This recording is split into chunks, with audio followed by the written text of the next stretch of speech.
Déselo más fuerte, hermanos, porque es para el Señor. Amén. Qué bueno que está en la casa del Señor, hermanos, en esta mañana. Y ¿por qué no le vamos una oración en esta mañana, hermanos, específicamente por los enfermos? Los enfermos, hermanos, necesitan sus oraciones y mis oraciones. Los enfermos necesitan, hermanos, en ese tiempo la mano de Dios. ¿Sí?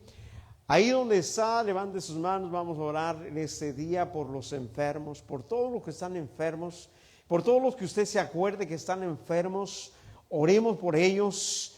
Padre Santo, en esta mañana, Dios, oramos, Señor, y ponemos delante de ti, Señor, a todas las personas, Señor, que están enfermos, a los que en ese día, Señor, tienen cáncer, Señor. Dios, tú tienes poder sobre el cáncer, Señor. Tú eres el doctor de doctores, tú eres el sanador. Dios, te pedimos por todos aquellos que están padeciendo, Señor, esta enfermedad, Señor, terrible, maligna del coronavirus, Dios.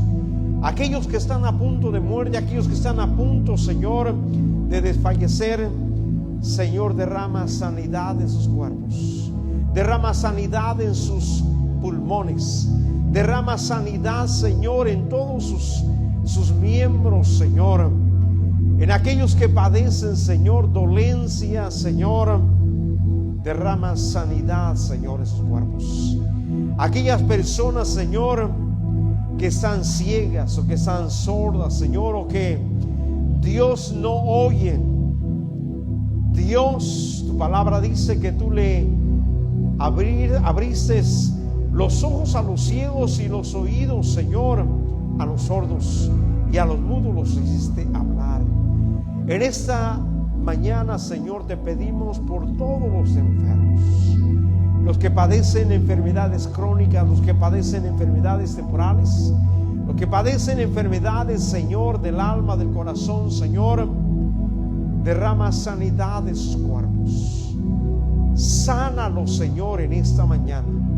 Levántalos en el poder de tu palabra y en el poder de tu Espíritu Santo, Señor, restaurando sus cuerpos, Señor, sanando sus cuerpos. Todas las heridas, Señor, son sanadas, Señor, en tu nombre. Declaramos, Señor, aún sanos aquellos que están heridos, Señor, en el corazón, en el alma. Dios, que años, Señor, cargan esas heridas, Señor, sánalos en esta mañana, en el nombre de Jesús. Y en este día, Señor, y en este lugar, en esta tu casa, Señor, hay un enfermo, Dios, derrama sanidad en su cuerpo en esta mañana, en el nombre de Jesús, Dios. Amén y amén. Denle un fuerte aplauso al Señor. Él es el sanador, hermano, que para Dios no hay nada imposible. Amén. Todos sean bienvenidos, hermanos, a la casa de Dios. Abra su Biblia en el Evangelio de Mateo, capítulo 7, verso 24. Aquí lo teníamos. Evangelio de Mateo, capítulo 7, verso 24 al 27. Y cuando lo encuentre, me lo indica con una amén. Amén. Mateo, capítulo 7, verso 24 al 27. Y la palabra del Señor dice así, de esta manera: cualquiera, dice pues, que me oye estas palabras y las hace, le compararé a un hombre prudente que edificó su casa sobre la roca. Descendió lluvia y vinieron ríos y soplaron vientos y golpearon contra aquella casa, y no cayó porque estaba fundada sobre la roca. Pero cualquiera que oye estas palabras y no las hace, le compararé a un hombre insensato que edificó su casa sobre la arena. y descendió lluvia y vientos, ríos, y soplaron vientos y dieron con ímpetu contra aquella casa, y cayó, y fue grande su ruina. Vamos a orar. Padre Santo, gracias te damos por la oportunidad que tú nos das, Señor, de estar en tu presencia. Gracias por tu palabra, gracias por tu iglesia, gracias por cada uno de los presentes, Señor, desde el más grande hasta el más pequeño. En esta hora, Señor, te pedimos, denos desde tu Espíritu Santo, que podamos, Señor, a través del poder de tu Espíritu Santo, comprender y entender tu palabra. Dios, y todo pensamiento negativo contrario a tu palabra que venga a nuestras mentes, lo sometemos en obediencia debajo de tus pies, Señor, y declaramos mentes, corazones libres, Señor, y este lugar santo por el poder de tu palabra. Gracias, Dios. Amén y amén. Hermanos, antes que se siente, voltee a su lado, démonos un abrazo con el corazón y un saludo con el pensamiento. Amén. Nos abrazamos con el corazón y nos saludamos con el pensamiento. Tome su asiento ahí donde está, hermanos. Sabe que al principio del año teníamos muchos planes, mi esposa y yo, y siempre tomamos vacaciones como en febrero, marzo, por ahí, o cuando empiece verano, tomamos vacaciones. Y este año empezó el año y decimos, vamos a ir a vacaciones, vamos a ir yo le había invitado a mi esposa a ir, lo había invitado a mi esposa a ir a un crucero, pero usted sabe que vino toda esta pandemia, hermano, y después hasta dieron terror los cruceros, ¿verdad que sí? ¿Por qué? Porque vino esta gran mal, y ahora lo que menos queremos ir es a un crucero. Pero empezando el año sí queríamos. Pero, hermano, queríamos descansar y no lo habíamos hecho, así es que tomamos el fin de semana pasado y para nosotros descansar un fin de semana, descansamos, hermanos. Si nos ve 20 años más jóvenes es porque, hermanos, ese descanso nos hizo más jóvenes. Si me ve y ve a la hermana Lupe como 20 años menos, es que porque fuimos a descansar y nos fortalecimos. Amén.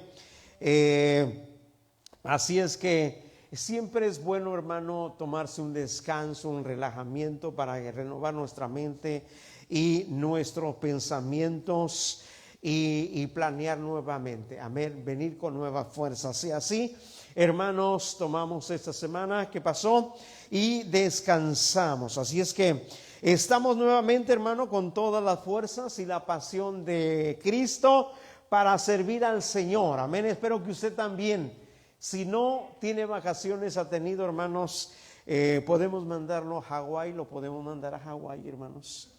Lo podemos mandar a Hawái. Amén. Así es que a descansar.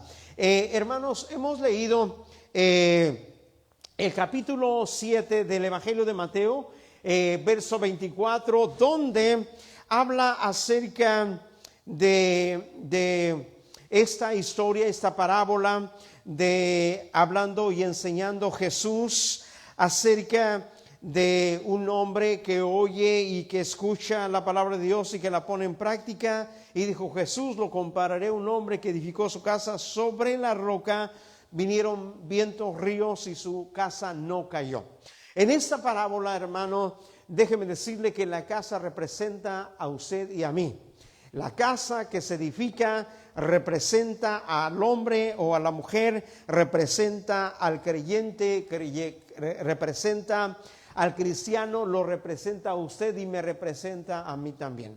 Eso es lo que representa la casa. Los vientos y los ríos que vienen fuertes representan las circunstancias o problemas que en un determinado momento nos quieren mover, nos quieren impulsar o empujar para moverlo de donde usted está o de donde yo estoy.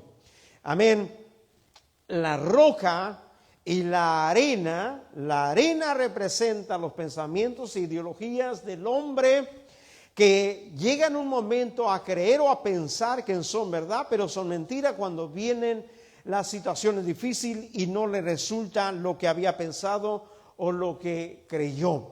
Pero la roca representa la palabra de Dios sólida. En otras palabras, representa los principios. Diga principios. Fundamentos. ¿Qué es un principio? Un principio es el significado, quiere decir, es una base e instrumento. Instrumento, una base, es el principio, o ese es el fundamento. Y eso es lo que Jesús les quiere enseñar en ese momento. Y las enseñanzas de Jesús estaban basadas en principios. ¿Qué es lo que Jesús enseñó a través de su palabra? Enseñó que, diga principios, diga fundamentos. Así que lo que usted y yo debemos de hacer es de creer los fundamentos, poner fundamentos, diga fundamentos, principios que por ninguna razón, por ninguna circunstancia se le ocurra a usted o a mí empezar algo sin poner los principios o fundamentos que Jesús habla a través de su palabra, o que Dios habla a través de su palabra. Así es que eso es lo que estaba diciendo Jesús. Acuérdese, la palabra de Dios en general, lo que enseña en un término general, basándonos en Deuteronomio capítulo 6 verso 1, es que la palabra de Dios implica oír y actuar. Diga oír y actuar. No se queda solamente en oír, sino se queda en actuar. Eso es lo que Jesús estaba enseñando en ese momento, y ese es el fundamento. Lo que Jesús decía: aquel que me escucha y lo hace, lo voy a comparar como aquel hombre que edificó su casa sobre la roca. Pero aquel que me escucha pero no hace, dice que lo compararía con una persona que no hace o no lo pone en práctica, un hombre que edifica su casa sobre la arena. Amén. Entonces, déjeme decirle que la palabra de Dios no se queda en conocimiento, se queda en práctica. ¿Está conmigo? Conocimiento en práctica. Entonces, conocimiento y en forma de vivir. Tres cosas involucran en nuestra vida cristiana. Tres cosas, apréndaselas, tres cosas. Y no es lo que voy a predicar, sino son las que involucran en usted y en mí en todo el tiempo, no solamente un día, 2 días, o no solamente en una parte de mi vida como creyente, sino en todo lo que yo soy como creyente, en todo lo que usted es como un hombre, una mujer de fe. Número 1, lo que involucra en el creyente cristiano, la palabra de Dios. Número 1, diga número 1, conocimiento. Sí, eso es. ¿Por qué? Porque Dios a través de su palabra nos da conocimiento. Ahora, el conocimiento o el propósito de Dios, número 2, nos tiene que llevar a una respuesta espiritual. ¿Está conmigo? Entonces, todo lo que Dios dice está esperando que usted y yo lo hagamos. ¿Está conmigo? Lo que Dios habla está esperando que usted y yo lo actuemos. ¿Está conmigo? ¿Cuántos son padres aquí? Los jóvenes no son padres ni nada, ¿verdad? Pero los padres que están aquí, déjeme decirle que cuando usted manda a sus hijos o les dice algo, espera que lo escuchen solamente o que lo escuchen y lo hagan. ¿Qué espera? Espera que lo escuchen, ¿verdad que sí? Y después se espera. Jóvenes, ¿qué esperan sus papás cuando les dicen algo? Que ustedes escuchen, ¿verdad que sí? Y que también lo hagan, ¿sí? Entonces se espera que nosotros escuchemos y también lo hagamos, ¿ok? Tengamos una respuesta. Y número 3, que eso se convierta en un estilo de vida. ¿Está conmigo? Porque déjeme decirle, el cristianismo no es un concepto, un nombramiento, sino es una forma de vida, una forma de vivir, ¿sí?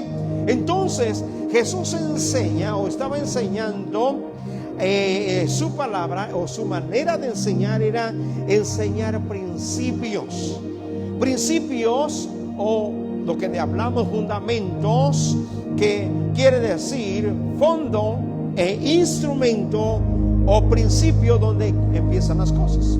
Y después, a través de la palabra de Dios, nosotros vemos los principios que Jesús enseña, o la palabra de Dios enseña, como el principio de la siembra y la cosecha. ¿Está conmigo? Es un principio, y eso es de los principios bien prácticos y más prácticos que pudiera haber, que pudiéramos nosotros entender. Usted sabe que si alguien siembra, ¿qué? Si alguien siembra, cosecha. ¿Está conmigo? Si alguien siembra poco,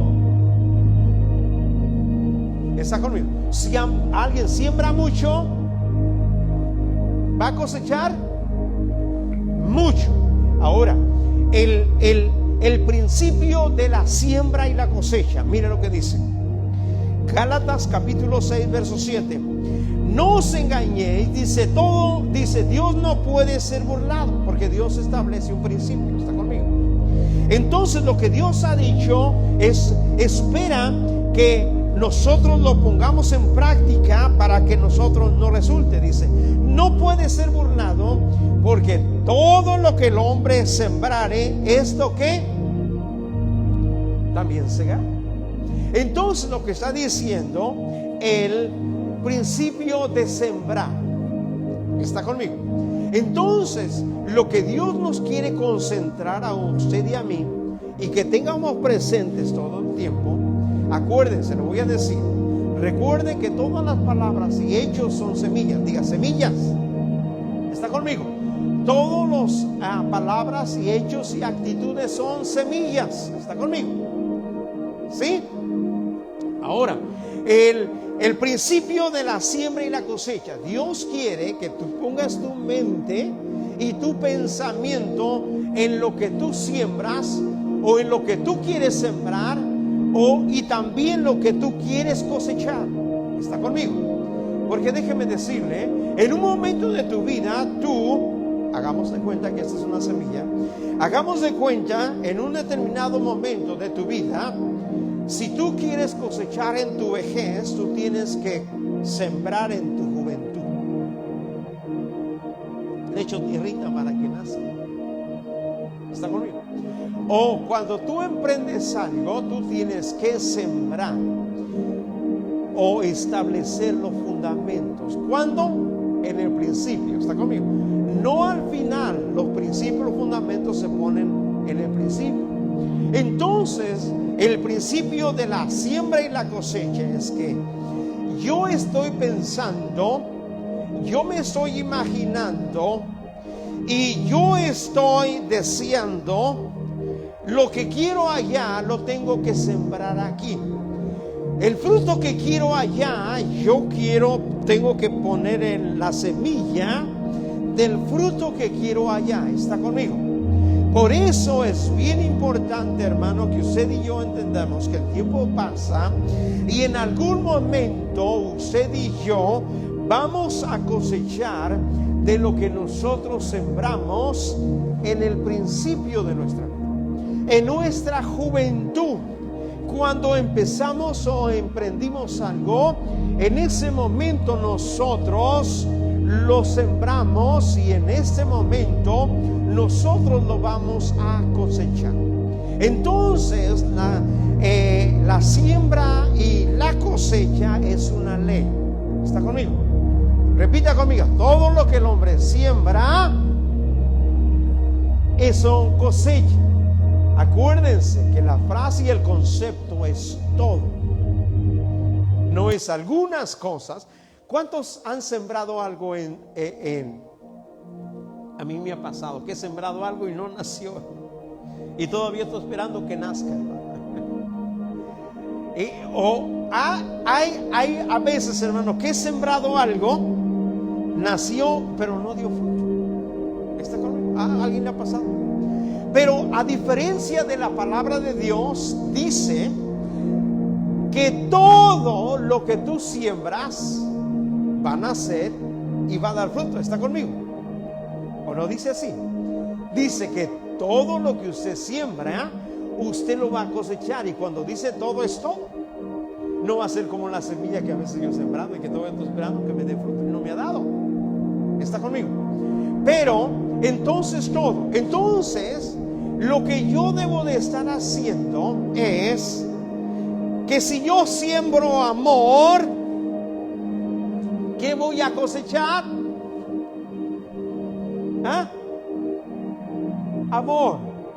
Y eso es lo que yo debiera de estar haciendo. ¿Sembrar qué? Amor. Si yo siembro paciencia, ¿qué voy a cosechar? Voy a cosechar paciencia. Si yo siembro afecto, si yo siembro generosidad, si yo siembro, compasión, lo que yo voy a cosechar, porque la Biblia me dice a mí que todo lo que yo siembre, lo voy a cosechar. Entonces, si yo sembré compasión, yo voy a cosechar ¿qué? Compasión. Y eso es lo que Jesús enseñó principios. Dice que todas las cosas que yo os digo, y si las ponen en práctica, dice, serán como un hombre que edificó su casa sobre el agua. Entonces, lo que Dios te quiere proyectar a ti y a mí, que tengas en cuenta los principios de Dios, que tengas en cuenta el principio de la siembra y la cosecha. ¿Por qué? Porque yo lo voy a cosechar. Y si dice todo, yo voy a cosechar todo lo que yo he sembrado. No solamente una parte, no solamente la mitad, sino es una promesa bíblica de Dios que yo voy a cosechar. ¿Está conmigo? Mire, el principio de la paz. ¿Cuál es el principio de la paz? ¿Se ha puesto a pensar usted cuál es el principio de la paz? Porque usted y yo tenemos paz. ¿Quién sembró paz o quién sembró los fundamentos, los principios, los puso ahí para que usted y yo hoy vivamos en paz con Dios? El principio de la paz, en donde quiera, de cualquier forma, en sus magnitudes, en cualquier lugar, en cualquier momento de la historia, la base de la paz es el perdón. Mire lo que dice Colosenses capítulo 1, verso 19 y 20. Por cuanto agradó al Padre que en él habitase toda plenitud, y por medio de él reconciliar consigo todas las cosas, así como las que están en la tierra como las que están en el cielo, haciendo la paz mediante la sangre de su cruz. Ahí.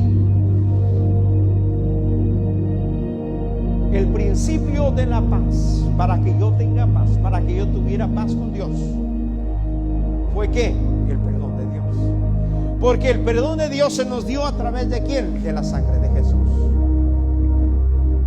¿Por qué? Porque cuando que Dios perdona nuestros pecados, los perdona a través de la sangre. ¿Está conmigo? Aún en el Antiguo Testamento se ofrecía un cordero para el perdón de los pecados del pueblo y para el perdón de los pecados de las personas que venían y ofrecían un sacrificio. Porque déjeme decirle, el perdón de Dios estaba ofrecido a través de la vida por vida. Ok, para que yo te perdone, pero dame una vida tú. Por eso el pueblo de Israel traía la vida del cordero. Era un cambio, ¿verdad? La sangre era donde estaba basada el perdón de Dios para aquel que lo recibe. Entonces, ¿por qué usted tiene paz y tengo yo paz? Colosenses, Pablo lo dice. ¿Por qué? Porque al Padre le agradó reconciliar todas las cosas, las que están en el cielo y en la tierra, haciendo la paz mediante la sangre de ¿qué? De la cruz. ¿Y qué fue el perdón? Porque déjeme decirle que cuando viene Jesús a la tierra, el hombre no estaba implorando el perdón de Dios, no estaba. El hombre no estaba buscando una restauración con Dios. La Biblia dice que el hombre estaba en tinieblas. Pero en un momento Dios determina con el hombre que para hacer la paz con el hombre había que ofrecerles el perdón. ¿Está conmigo? Porque sin el perdón el hombre no tendría la paz que hoy usted y yo disfrutamos y nos gustamos. Pero en un momento Dios determinó en sí mismo: voy a perdonar al ser humano para que el ser humano tenga paz. Y el principio de nuestra paz es el perdón de Dios. Entonces lo que podemos mirar y nosotros damos cuenta que si en el perdón, en todas sus esferas, no hay paz. ¿Usted quiere tener paz consigo mismo? ¿Usted quiere tener paz con los demás? La base es el perdón. Yo quiero tener paz con el mundo. La base es el perdón. ¿Por qué? Porque déjeme decirle, el perdón es algo que restaura, que sana, es un puente, el perdón es algo que viene a sanar los corazones, las vidas, y vino a sanar el mundo entero. El perdón. Y el resultado del perdón es la paz de Dios en nosotros. ¿A cómo estamos? Vamos a tomar en este momento la Santa Cena. Póngase de pie en esta hora, hermanos. Acuérdense los principios. Pongan los principios. Nada va a resultar en Dios si usted y yo no ponemos los principios. Tenemos que poner los principios, que quiere decir hacer lo que Dios quiere o dice que nosotros debemos hacer. Reparta por ahí, hermano Beto, el pan, y déjeme ir a la palabra de Dios. El Evangelio de Lucas, capítulo 22, verso 14, dice: cuando era la hora, se sentó a la mesa y con él los apóstoles, y les dijo: cuando he deseado comer con vosotros esta Pascua antes que padezca, porque os digo que no la comeré más hasta que se cumpla en el reino de Dios. Y habiendo tomado la copa, dio gracias y dijo: tomad, esto es, y repartirlo entre vosotros, porque os digo que no beberé más del fruto de la vid hasta que el reino de Dios venga. Y tomó el pan y dio gracias y lo partió y les dio, diciendo: esto es mi cuerpo que por vosotros es dado, hacer esto en memoria de mí. De igual manera, después que hubo cenado, tomó la copa, diciendo: esta copa es el nuevo pacto en mi sangre, que por vosotros se derrama. Tomamos, hermanos, el pan y tomamos la copa. El pan que representa el cuerpo de Cristo, la copa que representa la sangre de Cristo, el pan que representa el cuerpo que fue entregado en su lugar y en mi lugar, la sangre que fue derramada para la remisión de los pecados. Vamos a orar en esta mañana. Hermano Beto, ore por el pan. Levanten su pan, hermanos.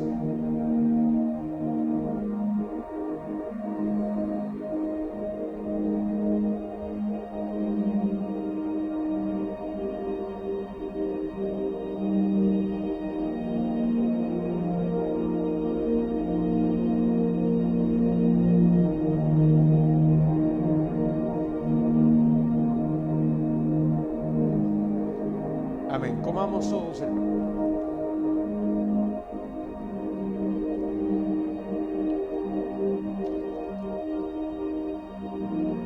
Levanten, hermanos, la copa. Vamos a orar. Padre, gracias por darnos a tu Hijo, Señor, y derramar la sangre para remisión de nuestros pecados. Hoy Por eso tenemos paz, Señor. Gracias, Señor, por que nos has perdonado, nos has restaurado.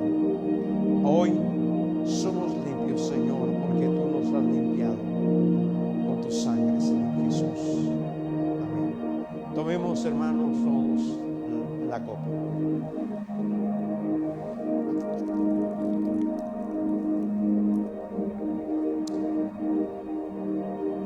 Así oramos para ser despedidos, hermanos, y oramos también por la ofrenda. Recuerden, ahí levantamos la ofrenda también. Vamos a orar.